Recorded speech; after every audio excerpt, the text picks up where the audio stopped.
Hi అండి. ఈరోజు ఒక వెడ్డింగ్ రిసెప్షన్ ఉంది. అందుకే ఈ శారీని బయట తీశాను. ఏం చేయబోతున్నానో చూడండి. శారీకి మనం ఎంబ్రాయిడరీ థ్రెడ్‌తో కుచ్చులు వేసుకున్నప్పుడు, ఆ శారీని వాష్ చేసిన తర్వాత మనకి ఈ కుచ్చులన్నవి బంచెస్ ఉండల్లాగా అయిపోతాయి. ప్లస్ వాటికున్న షైనింగ్ ఫస్ట్‌తో కంపేర్ చేస్తే తర్వాత చాలా తగ్గిపోతుంది.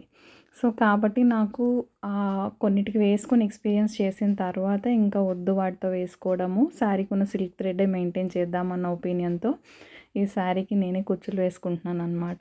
శారీ కొని ఆల్మోస్ట్ 6 ఇయర్స్ పైనే అవుతుంది. బట్ నేనే వేసుకోవాలి అనే ఇంటెన్షన్ తోటి నేను ఎవరికీ ఇవ్వలేదు. బయట చేపించుకోలేదు. సో, ఫైనల్‌గా ఇప్పుడు టైం వచ్చింది. సో, ఇలా మనము థ్రెడ్స్‌ని ఈక్వల్ పార్ట్స్‌లో తీసుకొని జస్ట్ పొరిలాగా పేడుకుంటాం కదండీ థ్రెడ్స్ ఏవైనా అట్లా పొరిలాగా చుట్టుకొని జస్ట్ నాట్ వేసుకోవడమే అనమాట.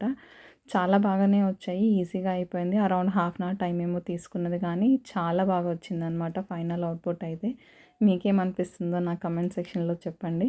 కుచ్చులు వేసుకోవడానికి ఏ థ్రెడ్ బాగుంటుందో కొంచెం సజెస్ట్ చేయండి. అలాగే ఈ బ్లౌజు శారీ కొన్నప్పుడే డిజైన్ చేసుకున్నాననమాట. సో, దీంతో పెయిరప్ అయ్యి ఫంక్షన్‌కి రెడీ అయిపోయాను.